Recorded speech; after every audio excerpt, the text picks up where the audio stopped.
moo tax moodu yi sax bu nekkee ci dëkk liggéey yàgg fa loolu am teraanga investir Sénégal bu yàggee ñu bàyyi fa lañ fi investir lu daal di daw ñëwaat parce que li ñu yor dafay seey luy waral loolu. waaw moom laa la wax ci réalité xam nga léegi wax nañ ci le problème de l'État.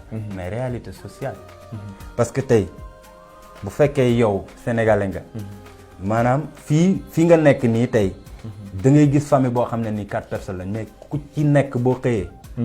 da ngay xëyal sa bopp. dëgg la nekk ci sa bopp. bàyyi woo xel sa mag bi nga mën nga nekk sax ci dëkk sa mag nekk fa nga am 5 ans doo ko gis. c'est vrai. yaa ngi dégg. mais tel n'est pas le cas pour nous ñun par exemple tey yow man mii tey bu ma amoon li ma yàlla may yëpp ma dem investir Sénégal. yaa ngi dégg bon mën naa am benn genre problème boo xam ne nii ñu ci bëri tey. parce que suñu réalité la. mënuma ko bañ. ñu ci bëri tey ci mën nañ basé ci man. yaa ngi dégg te bon loolu day indi ne par exemple mën na am bu ma demee d'ici quelque temps li nga xam ne ni moom laa dajale woon yëpp mën na seey. yaa ngi dégg moom ngay gis nag gars yi même bu ñu amee xaalis dem investir Sénégal réalité sociale yooyu mooy tax dañuy dem ba si yàgg affaire bi seey léegi nag ñu jógaat war a dellusiwaat. waaw parce que li muy dal suñ mbokk yi dafa bari. waaw moom laa lay wax rek. torop man dama parce que tey yaa ngi gis ne tey da nga nekk fii am fa rak wala mag boo xam ne ni situation moo la ko ëppale.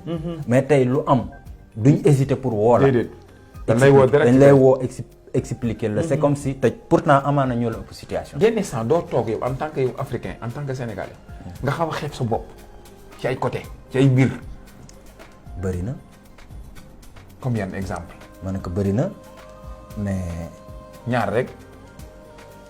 gis nga boobu léegi maa ngi waxtaan ak sa waa ji. maanaam situation bi nga xam ne nii moom la africain yi di dund. maanaam tey boo waxee pauvreté. fu ñuy joxoñ baaram Afrique. nga wax xiif. Afrique la ñuy joxe pourtant mooy continent bi gën a riche. ci àdduna bi c'est vrai ci àdduna bi. donc nous vivons dans un continent très riche mais nous sommes les plus pauvres. ok loolu ça revient à dire que par exemple maanaam fondement ba ma waxoon. moo ñu manqué. ok yaa ngi dégg. mais pourquoi France un pays de 76 millions je sais pas. 70 je sais pas. waaw plus ou moins. diriger par exemple toute l'Afrique francophone. nga xam ne nii boo defee calcul bi c'est plus de 300 millions d'habitants. oui waaw. pourquoi c'est parce que ñoom dañoo am base dalee fa ñu war a dalee.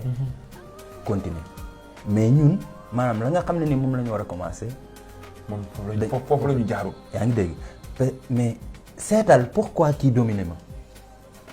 oui parce que il a inventé il a fabriqué mais pourquoi ñun mënuñu fabriquer.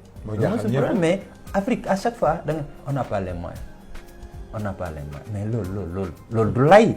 déedéet. xam waaye nañee def bay inventé ay affaire ba ñëw di la dominer mën nga ko def. oui da nga yor ay jeunes yoo xam ay liggéeykat lañu. mais lépp lañ yor gaañ. yaa ngi dégg mais su fekkee dañoo bëgg a limiter sunu lépp ci corruption.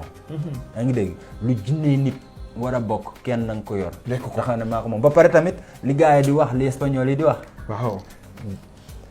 todos esto me apartenezco a mí. pero yo quiero esto. yaa ngi dégg. maa ngi dégg. lii lépp maa ko moom mais. lii tamit waaw bëgg naa ko.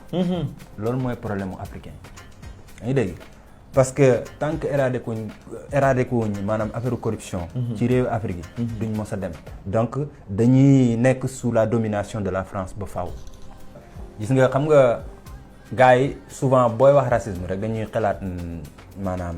nit ku ñuul quoi. mais racisme tey jii mën nga wax ne racisme amul am. maanaam une société classée. parce que lii nit ku ñuul ki doon daj ci problème mu racisme moom la chinois bi doon daj ci problème mu racisme moom la maanaam coréen bi doon daj. mais lan moo tax léegi bu ñu ne racisme ci noir rek nga ko mën a joxoñ baaraam.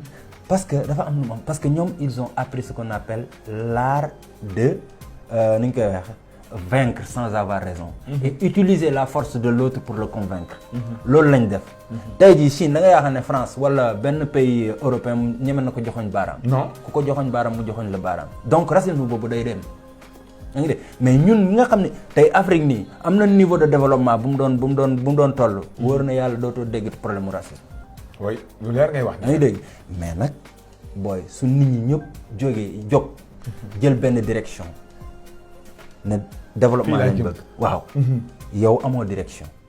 non doo bouger sax. mais doo bouger gaañ loolu ngay gis parce que ñoom xam nañ ne Afrique yi jëmuñ fenn moo tax ils nous traitent comme ils veulent loolu c'est un grand problème. macha allah mu nekk lu am solo loolu ngeen xam nga mu ngeen dégg ci waxtaan bi lépp nekk loo xam ne tey jii buñ sañoon tey jii parce que li ñuy gis ñuy dund suñu pays Afrique yi nekkul lu ñu gënal buñ sañoon dañuy toog suñu réew liggéey fa investir fa am fa li nga xam ne moom lañ fa bëgg mu nekk loo xam ne dinañ ci gën a yaatal waaye dañuy dem publicité ñëwaat ci plateau bi.